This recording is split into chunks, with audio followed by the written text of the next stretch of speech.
tightening. It's pretty close as well.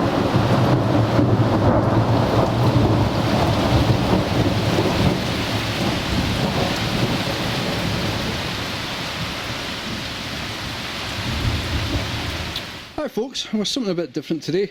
With all the wet weather we've been having recently, I've just noticed that the Peugeot has sprung a leak. Looking on YouTube and just on the internet in general, I think this is pretty common with these cars. And this particular water leak I'm having, I traced back to the hole for the rear lights, and I kind of already temporary fixed it, or I thought I had, by just putting some putty on here, because the factory seal is basically this piece of rubber here that just presses up against it. As you see, it's got a little tear in it. So I put some of the caravan sealing putty around there, and it seemed to have worked.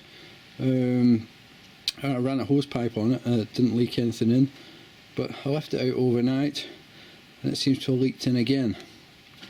So I thought it must have been leaking, so I pulled it off just to see, and yeah, the water's all coming from the same bit, but having done some research online, I noticed something else that I'll show you just now.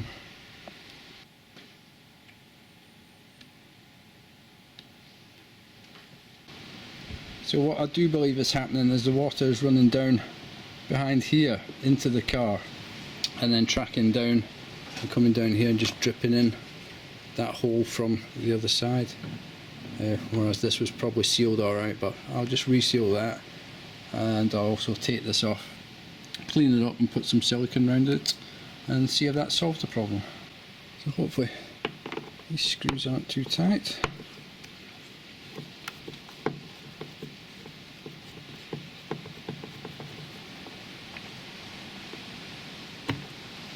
Yeah, there's that. Actually, not a whole lot of seal left in there. I can see a bit of water in there, but not to the degree I was expecting, so it won't do any harm to just clean this up and put some silicone around that anyway. So I'll get that done just now. So you can see there along that top edge there's not a whole lot of that seal remaining anyway, it's all pretty rotten. So I'll probably just pull all that off and put some silicone on there to replace that.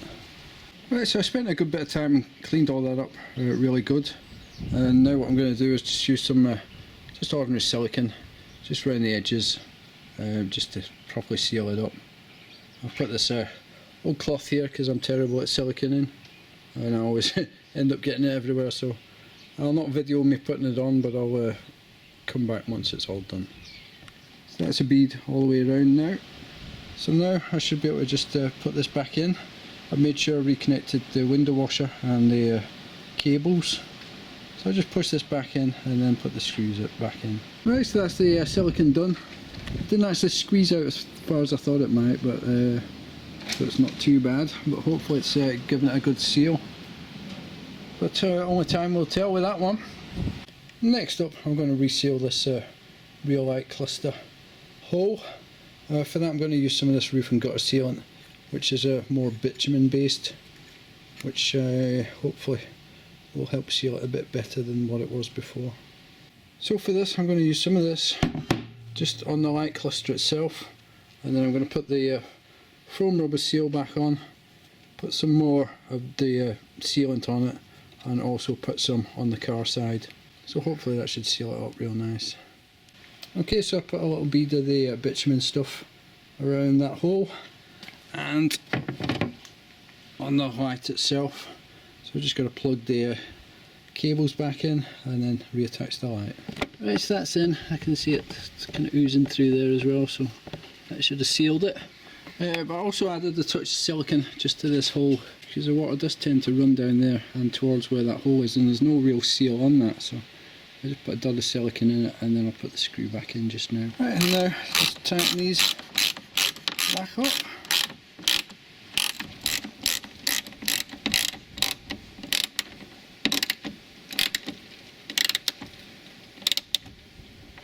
And now I've got it all sealed, just going to suck up some of this excess water just with a shot back and help it dry out.